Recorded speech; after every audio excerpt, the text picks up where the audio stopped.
guys, and welcome back to my channel. So, kumusta naman kayo guys? So, ayan guys, maraming salamat po ulit sa walang sawang pagsubaybay sa ating mga collective love reading. And kung kayo ay bago pa lang sa ating channel, mag-subscribe na po kayo guys. And i-click mo na rin yung ating notification bell para lagi po kayo guys updated sa ating mga bagong upload. So, ayan, sa mga naghahanap ng ibang collective guys, ayan, timeless naman po yung collective natin. Pwede nyo guys yan balik-balikan. Okay, so tingnan natin kanino bang love reading yung masasagap natin ngayon. Kanino bang love reading yung masasagap natin ngayon? Okay.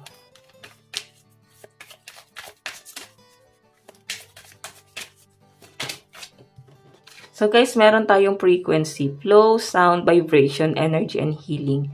So iba sa inyo guys, nakikita ko na maaring mabait ka talagang tao pero masakit magsalita yung person mo. I think may mga sumbat, may mga verbal, pwedeng napagsalitaan ka ng bad words. Yun ang nasa-sense ko rito guys. And nakikita ko na hinihil mo yon, yung sakit na naramdaman mo na yon. Nakikita ko kasi guys ito na hindi ka mag-heal sa feeling niya. Pwedeng naiisip mo lang na mag-heal ka sa kanya kasi mahal mo siya. At pag nawala siya guys, mas mahirap para sa inyo. Pero guys, once na binitawan mo yung negative na tao na to, sa nakikita ko, unti-unti, yun yung tinatawag na healing talaga. Okay? Habang tumatagal, mas natutulungan mo yung sarili mo na mag-heal at may alis yung sitwasyon mo sa taong napaka-toxic. Okay? So, tignan pa natin. Nakikita ko yung pagiging, guys, inosente ng energy mo at naaabuso ka. Yung pagiging inosente mo. Tignan pa natin. So, meron tayong harmony, balance, energy, breath, and flow. So, siguro guys, nagkaroon na talaga ng ending sa relationship nyo. Or pwedeng parang nagkaroon mo na ng space. Parang gusto mo nang huminga. On and off kasi guys yung relationship nyo ng person mo. Okay, and pag nag-away talaga kayo guys, talagang verbal, no? May mga sagutan, pero ikaw yung pinaka nakikita kong mas mahaba ang pasensya, mas nagpapasensya, mas nagpapatawad. Okay, so tingnan pa natin. Meron tayong echoes. Puro guys, frequency, tas echoes, tas harmony. So, nakikita ko maganda yung boses ng iba sa inyo. Kumakanta ka siguro, pwedeng kabanda mo tong taong to or nakilala mo siya sa gig. Pwedeng kaibigan mo siya, naka-vibes mo, or pwedeng sa gaming. Something na nagandahan sa boses mo yung person mo. Okay, pwedeng nagandahan ka sa boses niya. Kasi parang ang gwapo ng boses or ang ganda ng boses. Ganun yung nasa sense ko. Okay, so tingnan pa natin guys. Okay.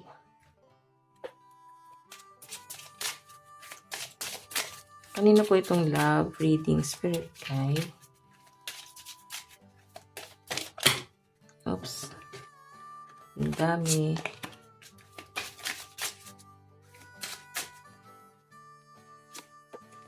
Meron tayong moonflower. Bloom even if no one is watching.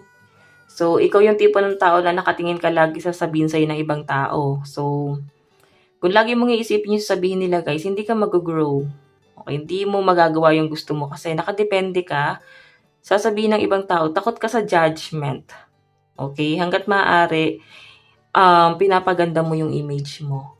Okay lang naman yun guys, wala namang sama doon. Pero dahil nga, ginagawa mo lang yung gusto ng ibang tao para sa sarili mo. Hindi ka mas tunay na magiging masaya. Marami pang magiging negative na pwede mangyari. Hindi ka na nga magiging masaya, hindi ka pa nag-grow, hindi ka nag-bloom, or pwedeng kinokontrol ka pa na ng person mo, kaya ganito. Okay? Parang gusto niya. Medyo controlling yung energy. Okay, meron tayong sign. If you are looking for a sign, here it is. Diba? Ito na oh. Yung iba sa inyo guys na naghahanap ng sign, ito na yon. Kailangan mo lang tulungan yung sarili mo na mag-heal. Hindi ko naman sa sinasabing hindi na worth it, pero kailangan nyo guys ng space ng person mo. Parang kailangan mong may maiparealize sa kanya. Okay? Kailangan mong bigyan siya guys ng matinding leksyon para magkaroon siya ng realization. Meron tayong vision, get clear on what you want. Diba? Linawin mo, ano rin ba talaga yung gusto mo? Kasi ikaw, nanghihingi ka ng advice sa mga friends mo, and bibigyan ka nila ng advice or ng family mo, naawa sila sa sitwasyon mo. Parang binigyan mo lang sila guys ng stress, tapos yung mga advice nila guys, binaliwala mo. Diba? Naging marupok ka ulit. So, nakikita ko guys, parang nag-aaksaya na lang guys ng panahon yung mga friends mo sa pangangaral sa'yo, or pwedeng ikaw to. Okay? Pwedeng nananawa ka sa pag-a-advise dun sa person mo kasi medyo matigas talaga yung ulo ng person mo.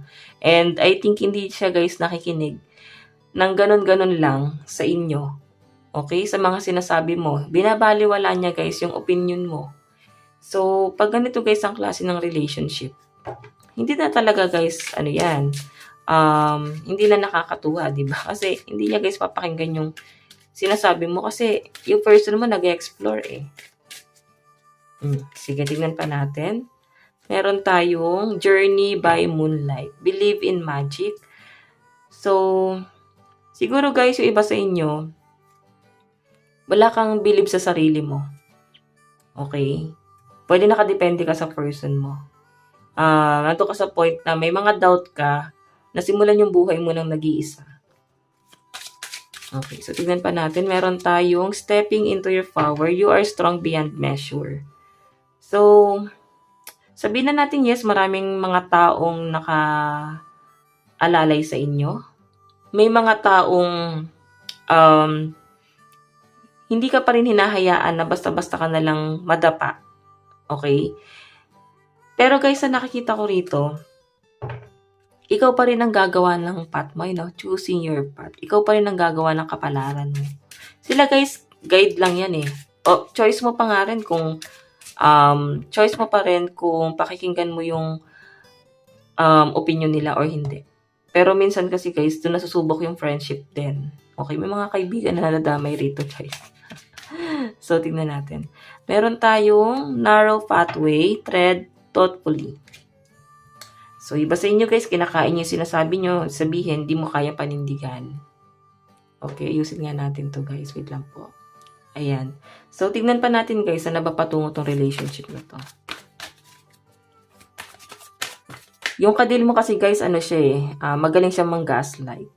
Kaya ikaw, pinipid mo yung sinasabi niya na para bang babalik sa iyo yung sinabi niya na baka nga ako may kasalanan, baka nga pagkakamali ko.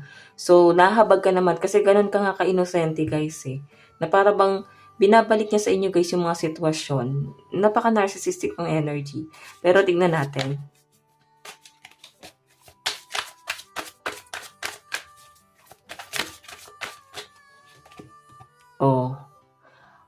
Oh my God, may new person. Or pwedeng siya rin to guys eh. Pwedeng wala talaga kayo guys label ng person na to. Kaya siguro guys, narcissistic. Or baka kaya ka napagsalitaan. Kasi parang walang label guys eh. Kasi bago yung energy na nasasagap ko. Pero someone from the past daw siya. Okay, nakikita ko nag-offer kasi talaga siya guys ng love. Pwedeng siya lang guys nagparamdam ng ganun sa inyo. Sweet talaga si person. And nakafeel ka talaga ng kilig sa kanya.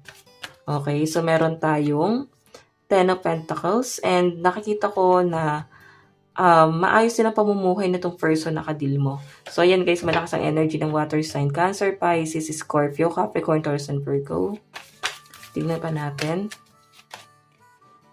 Okay. So, nakikita ko guys na parang walang label. Merong ibang taong involved, pwedeng ex ng person mo, or pwedeng meron lang talaga siyang inaantay. Yun ang nasa-sense kong energy rito. Ayan, may air sign, Aquarius, Gemini, and Libra. Medyo nagwa-wonder pa si person, no? Nagda-doubt pa siya, napapaisip pa siya kung liligawan ka ba niya or bibigyan niya na ba ng label tong relationship na to. Kasi may pag-aantay na energy, oh. Fire sign naman to, Aries, Leo, and Sagittarius. Meron tayong King of Wands. So, ito, dalawa yung nakuha ko kanina. The Moon. Naku. Parang fake love to, guys. Nasa inyo na lang talaga yan. Kumbaga, pakiramdaman mo. Mensahe sa inyo ng person mo, meron tayong You and I were too young. I feel you leaving me behind. So, unti-unti ka na nga alis dito, guys, kasi hindi na worth it. Okay? Meron tayong I can't stop thinking about you. Inisip-isip ka niya, guys, so. So, alam niyo, guys, kung ako tatanungin, magulo din yung isip na tong person na to. Hindi niya rin alam sa sarili niya kung, ano siya eh. Parang alam mo yung kantang in or out. Ganun yung energy. Okay. Tignan pa natin. Kasi nisip-isip ka pa rin niya, oh. We need to let each other go. So, nag-decide na nga talaga, guys, na parang kailangan mo nang i-let go yung isa't isa. Finding out the truth crush me. Naku.